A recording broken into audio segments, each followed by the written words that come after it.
Dakpa ng usa ka lalaki human matod pa nanunog og motorsiklo ug nanakit og usa ka person with disability nga iya rasab nga kabanay sa Alabel, Sarangani. Ang detalye sa report ni Efren Mamak. Mao na kini ang itsura sa usa ka karaang motorsiklo human matud pag gidauban sa usa ka 24 anyos nga lalaki gamit ang lukay sa lubi sa usa ka balay sa Purok Valencia, Barangay Alegria, Alabel, Sarangani pasado alas 11:30 Lunes sa gabii. Sumala sa kapulisan, ang sospek silingan og pag-umanggon ra sa tag-iya sa nasunog nga motor.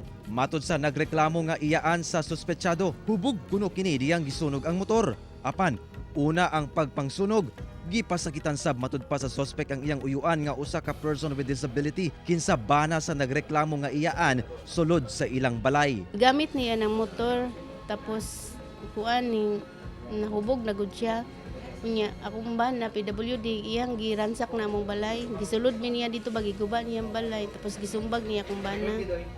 Nya paghuman nato ni uli siya nagkuha siya glider gidauban niya among motor. Nagbahad pa sab daw kini kanila nga tigbaso ng ilang anak nga babayi. Yan kitaan sa kong PWD na kuan dalaga gi aksyonan daw siya og tigbas. Gihulbutan siya sundang. Sumala sa iyaan, posible matud pa nga dunay kasuko kanilang sospek kalabot sa ilang bahinay sa motor. Ang kanang motor siya ay nagpalit og kadena niya. Gusto sa kumbaan na ba nga nay makabantay gud siya kay ako nagtrabaho man ko la bandera.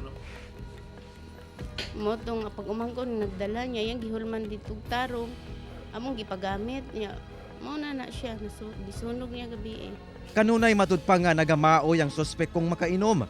Sumala sab sa Alabel Municipal Police. Gawas sulod lang sab ang maong sospek sa ilang prisuhan. Maoy gyud na siya. So bali nadala na diri sa station. Nakatulog na diri na dakpa na nato na itong mga niaging mga panahon pero ang problema dili mo file og kaso ang mga nakuan so pagkabuntag ma-release gyapon. Apan sumala sa iyaan sa sospek, desidido sila karon nga pasakaan gayud kini og kaso. Gisulayan sa GMA Regional TV1 Mindanao ug kuha og pahayag ang sospek apan nagdumili kini.